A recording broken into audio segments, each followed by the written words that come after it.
आगे बढ़े, हम आपके साथ हैं। बहन जी आप आगे बढ़े, हम आपके साथ हैं। बहन कुमारी मायावती जी जिंदाबाद, जिंदाबाद जिंदाबाद आदरणीय बहन कुमारी मायावती जी जिंदाबाद, जिंदाबाद जिंदाबाद आदरणीय बहन कुमारी मायावती जी जिंदाबाद, जिंदाबाद जिंदाबाद मान्य बहन कुमारी मायावती जी जिंदाबाद, जिंदाबाद जिंदाबाद। बहन जी आप आगे बढ़े, हम आपके साथ हैं। बहन जी आप आगे बढ़े, हम आपके साथ हैं। बहन जी आप आगे बढ़े। हम आपके साथ हैं। धन्यवाद साथियों।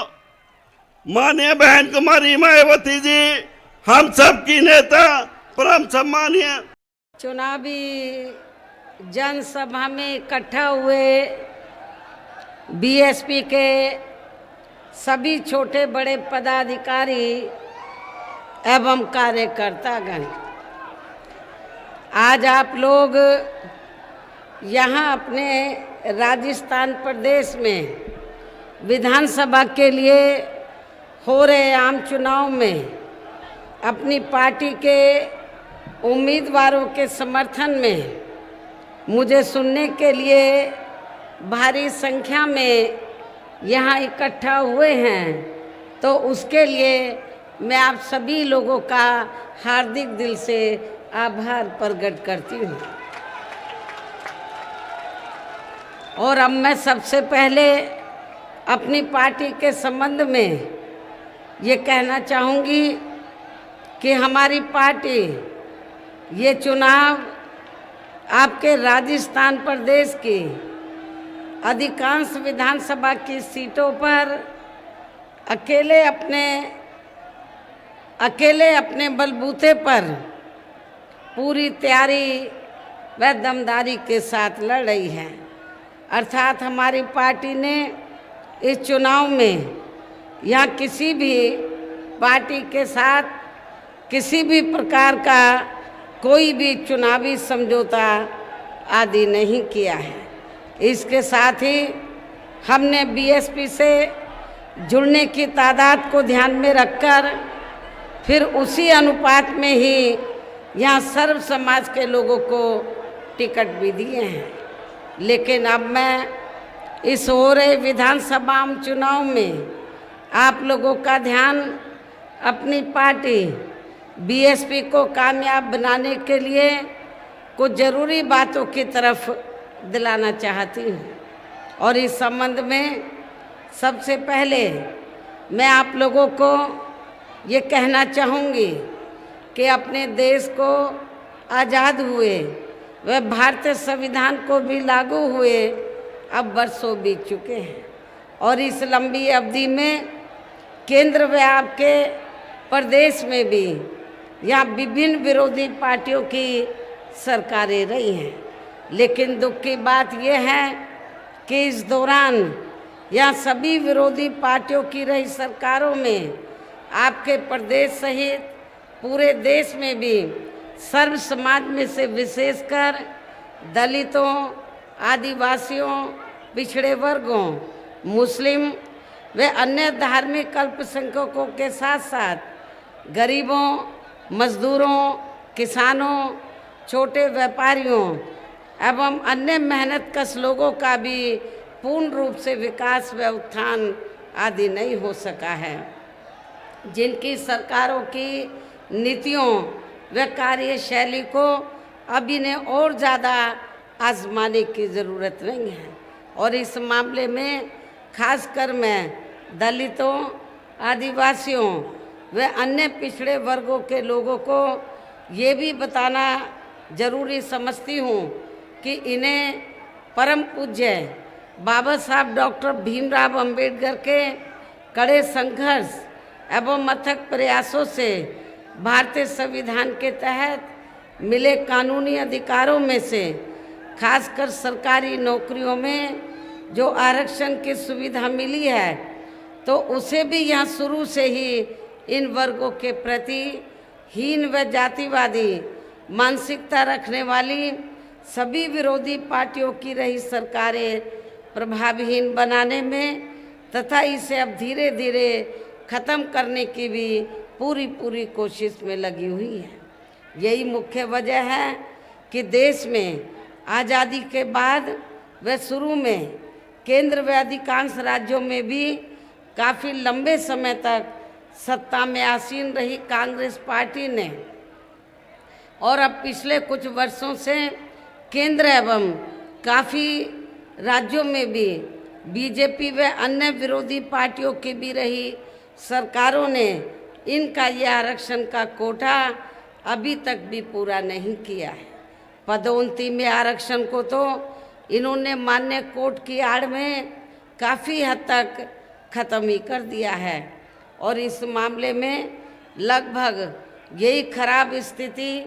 हमें यहाँ के राजस्थान प्रदेश में भी देखने के लिए मिल रही है।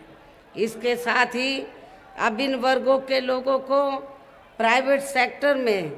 आरक्षण दिए जाने की व्यवस्था किए बिना ही केंद्र व राज्यों में भी ज़्यादातर सरकारी कार्य यहाँ प्राइवेट सेक्टर के जरिए देश के अधिकांश बड़े बड़े पूंजीपतियों व धन्ना सेठों को ही दिए जा रहे हैं, जिसके कारण अब पूरे देश में इन वर्गों के लोगों को आरक्षण का बहुत कम ही लाभ मिल पा रहा है, और इससे अब पूरे देश में दलितों व आदिवासियों के साथ साथ अन्य पिछड़े वर्गों को भी काफ़ी ज़्यादा नुकसान हो रहा है। वैसे मैं अति पिछड़े वर्ग के लोगों को ये बताना चाहती हूँ, हालांकि उन्हें इस बात की जानकारी है कि जब अंग्रेज़ भारत को छोड़कर गए, देश आज़ाद हुआ, तो आज़ादी के बाद देश में भी कांग्रेस पार्टी ही सत्ता में आसीन रही। जब कांग्रेस पार्टी लंबे अरसे तक सत्ता में आसीन थी आज़ादी के बाद, तो तब अति पिछड़े वर्ग के लोगों ने कांग्रेस से ये मांग की कि कमीशन बैठाया जाए एक, और उनको SC ST की तरह सरकारी नौकरियों में, शिक्षा में, अन्य और क्षेत्रों में भी अति पिछड़े वर्ग के लोगों को आरक्षण मिलना चाहिए। पहले काका कालेलकर कमीशन बना, उसकी रिपोर्ट कांग्रेस ने रद्दी की टोकरी में डाल दी। फिर मंडल कमीशन बना, उसकी रिपोर्ट आई, लेकिन केंद्र में रही कांग्रेस पार्टी की सरकार ने अति पिछड़े वर्ग के जो लोग थे तो उनको ये आरक्षण का लाभ देना उन्होंने बेहतर नहीं समझा, और मंडल कमीशन की रिपोर्ट को लागू नहीं किया। तो तब हमारी पार्टी बनी थी, तो हमारी पार्टी ने पूरे देश भर में कांग्रेस पार्टी के खिलाफ अति पिछड़े वर्ग के लोगों को आरक्षण दिलाने के लिए, मंडल कमीशन की रिपोर्ट को लागू करवाने के लिए पूरे देश भर में आंदोलन किया, धरना प्रदर्शन किया। लेकिन कांग्रेस पार्टी जो आज अति पिछड़े वर्ग के लोगों को, खासकर अति पिछड़े वर्ग के लोगों को जो ये कह रही है, उनके नेता ये कह रहे हैं कि हम जातीय जनगणना चाहते हैं, तो ताकि अति पिछड़े वर्ग के लोगों को उनको उचित लाभ मिले उनके आबादी के हिसाब से। लेकिन मैं कांग्रेस के नेताओं से ये पूछना चाहती हूँ कि जब मंडल कमीशन की रिपोर्ट लागू कराने की बात आई तो आपने इसको लागू नहीं किया। तो इनके दो चेहरे हैं, अति पिछड़े वर्ग के लोगों के वोटों को लेने के लिए आज ये जातीय जनगणना की बात कर रहे हैं, और जब मंडल कमीशन की रिपोर्ट आई तो उसको इन्होंने लागू नहीं किया, और अति पिछड़े वर्ग के लोगों को कांग्रेस पार्टी की सरकार ने आरक्षण का लाभ नहीं दिया। जबकि अन्य पिछड़े वर्गों के लोगों को ये भी मालूम होना चाहिए, इन्हें मंडल कमीशन की रिपोर्ट के तहत आरक्षण के सुविधा केंद्र में कांग्रेस पार्टी की रही सरकार में नहीं मिली है, बल्कि बीएसपी के कड़े संघर्ष एवं अथक प्रयासों से ही केंद्र में रही श्री बीपी सिंह की सरकार में इन्हें ये आरक्षण की सुविधा मिली है। जिसका अब यहाँ जातिवादी विरोधी पार्टियों की सरकारें इन्हें पूरा लाभ नहीं दे पा रही हैं। इसके साथ ही श्री बीपी सिंह की सरकार में इन वर्गों के मसीहा परम पूज्य बाबा साहब डॉक्टर भीमराव अंबेडकर को भी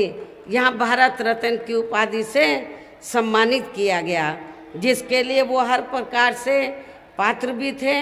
जो बहुत पहले ही इनको ये सम्मान मिल जाना चाहिए था, जिसके लिए विशेषकर कांग्रेस पार्टी प्रमुख तौर से जिम्मेवार व कसूरवार भी है। कांग्रेस जब केंद्र में थी, हमारे लोगों ने, बाबा साहब के अनुयायियों ने उनसे ये बहुत सिफारिश की, उनसे मांग की कि बाबा साहब को भारत रत्न की उपाधि से सम्मानित किया जाए, लेकिन कांग्रेस ने सम्मानित नहीं किया। तो तब आगे जाकर तो बीएसपी के अथक प्रयासों से श्री बीपी सिंह की सरकार में परम पूज्य बाबा साहब डॉक्टर अंबेडकर को भारत रत्न की उपाधि से सम्मानित किया गया।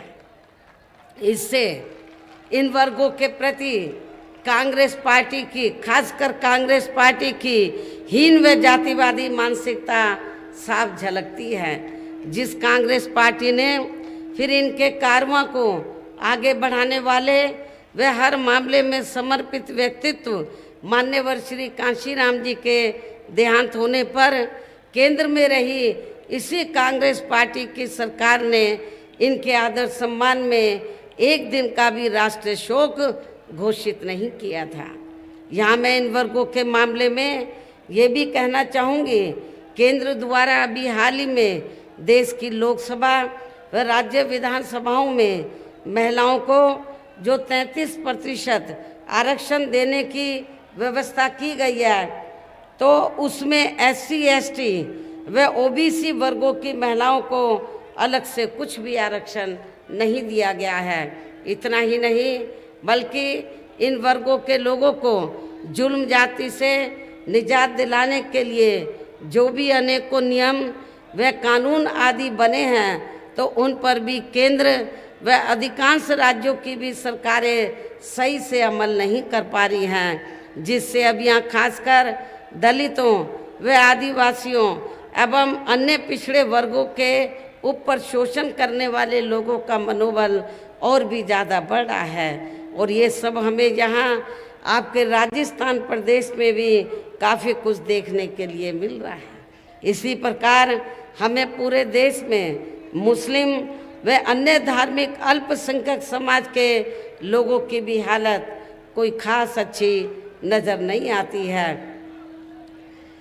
इनके साथ साथ अपर कास्ट समाज में से खासकर गरीब लोगों की भी आर्थिक स्थिति अभी भी पूरे देश में यहाँ काफ़ी ज़्यादा खराब व दयनीय ही बनी हुई है। और देश में पहली ये पार्टी थी बीएसपी, जिसने अपर कास्ट समाज में से गरीब लोगों को आर्थिक आधार पर आरक्षण देने के लिए केंद्र की सरकार से वकालत की थी। इनके अलावा आपके प्रदेश सहित पूरे देश में सर्व समाज में से विशेषकर यहाँ गरीब, मजदूर, किसान, कर्मचारी, व्यापारी एवं अन्य मेहनतकश लोग भी अपनी विभिन्न समस्याओं को लेकर अभी भी हमें काफ़ी ज़्यादा दुखी ही नज़र आ रहे हैं। और इनमें से किसान वर्ग तो केंद्र की वर्तमान भाजपा सरकार द्वारा बनाई गई उनकी गलत नीतियों के कारण काफ़ी ज़्यादा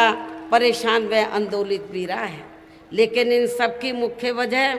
हमारी पार्टी केंद्र व आपके राजस्थान प्रदेश में भी यहाँ अब तक की रही सभी विरोधी पार्टियों की सरकारों की जातिवादी, पूंजीवादी व संकीर्ण मानसिकता के तहत बनाई गई उनकी गलत नीतियों एवं गलत कार्य प्रणाली को ही काफ़ी हद तक जिम्मेवार मानकर चलती है। और इस मामले में खासकर इनकी गलत आर्थिक नीतियों की वजह से ही आए दिन यहाँ पूरे देश में गरीबी, बेरोजगारी व महंगाई आदि भी काफ़ी ज़्यादा बढ़ रही है। हालांकि इस मामले में शुरू से ही हमारी पार्टी केंद्र व राज्य सरकारों से भी हर स्तर पर ऐसी नीति अपनाने की लगातार ये मांग करती आ रही है कि देश में कुछ गिने चुने पूंजीपतियों व धन्ना सेठों का विकास होने की बजाय बल्कि यहाँ गरीब व आम लोगों का ही विकास होना चाहिए। तभी फिर सही मायने में यहाँ की आम जनता अपनी गरीबी, बेरोजगारी, महंगाई व अन्य और भी समस्याओं से काफ़ी हद तक निजात पा सकती है। इसके साथ साथ अब अपने देश में भ्रष्टाचार भी हर स्तर पर काफ़ी ज़्यादा बढ़ा है, जिससे आपका खुद का अपना राजस्थान प्रदेश भी अछूता नहीं रहा है। आप लोगों को मालूम है कि यहाँ किस्म किस्म की आए दिन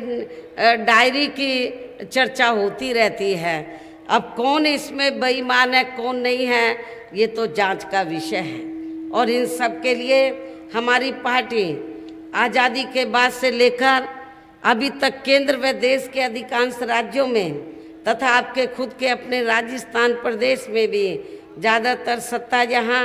गलत पार्टियों में से खासकर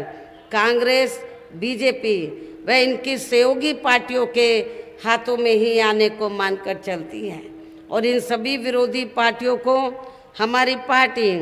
इसलिए भी जिम्मेवार मानकर चलती है क्योंकि आज़ादी के बाद से लेकर अभी तक लगभग ये सभी विरोधी पार्टियां केंद्र व देश के अधिकांश राज्यों में भी ज़्यादातर यहाँ बड़े बड़े पूंजीपतियों व धन्ना सेठों की ही आर्थिक मदद से सत्ता में आती रही हैं। और सत्ता में आ जाने के बाद फिर ये पार्टियां अधिकतर मामलों में अपनी आर्थिक व अन्य सभी नीतियां यहाँ आम जनता की समस्याओं को दूर करने के हिसाब से तैयार नहीं करती हैं, बल्कि देश के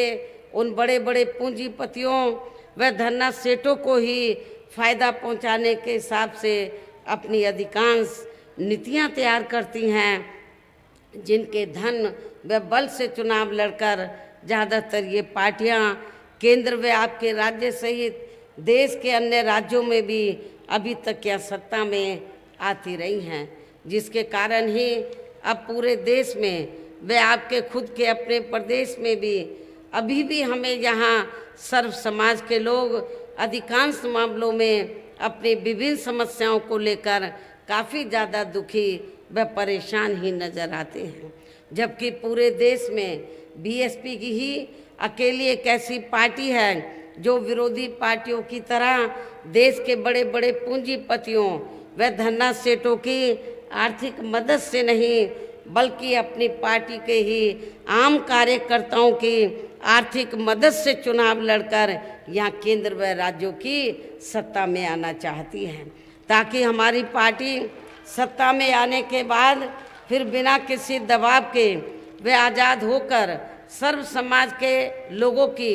सभी समस्याओं का समाधान करके के लोगों के ऊपर किसी भी प्रकार की कोई भी जुल्म जाति आदि नहीं होने दी है, बल्कि हमारी पार्टी की रही सरकार ने वहाँ जुल्म जाति करने वाले लोगों को बिना कोई देरी किए हुए उन्हें तुरंत ही जेल की सलाखों के अंदर भेजा है, जहाँ हमारी सरकार में उनकी सही व असली जगह होती है, जिसके यहाँ आपके प्रदेश में भी काफ़ी सख्त ज़रूरत है। इतना ही नहीं बल्कि हमारी पार्टी के रही सरकार ने वहाँ अपने देश में दलित एवं अन्य पिछड़े वर्गों में समय समय पर जन्मे हमारे महान संतों, गुरुओं व महापुरुषों में भी खासकर महात्मा ज्योतिराव फूले, छत्रपति शाहू जी महाराज, श्री नारायण गुरु, बाबा साहब डॉक्टर भीमराव अंबेडकर एवं मान्यवर श्री कांशीराम जी आदि को भी विभिन्न रूपों में पहली बार वह पूरा आदर सम्मान दिया है, जिन्हें विरोधी पार्टियों के लोग अभी तक भी आसानी से पचा नहीं पा रहे हैं। इस प्रकार से उत्तर प्रदेश में हमारी पार्टी ने अपने सभी चारों रहे शासनकाल के दौरान वहाँ हर मामले में व हर स्तर पर सर्व समाज के लोगों को काफ़ी बेहतरीन सरकार दी है। और यदि आप लोग भी यहाँ अपने राजस्थान प्रदेश में आम जनहित के वह खाने को हथकंडों से भी जरूर सावधान रहना है। और इस मामले में खासकर कांग्रेस व अन्य विरोधी पार्टियां सोशल मीडिया आदि के जरिए मेरी आवाज़ में काट छांट करके तथा उनकी फर्जी वीडियो आदि बना के व उन्हें जारी करके अपने पक्ष में हवा बनाने का जो घिनौना प्रयास करती हैं या कर रही हैं, तो उनसे भी अपनी पार्टी के लोगों को कतई भी गुमराह नहीं होना है, बल्कि इससे उनकी हताशा व हार होनी निश्चित हमें नज़र आती है। इतना ही नहीं बल्कि आप लोगों को विरोधी पार्टियों के जारी किए गए उनके हवाई व प्रलोभन भरे चुनावी घोषणा पत्रों आदि के बहकावे में तो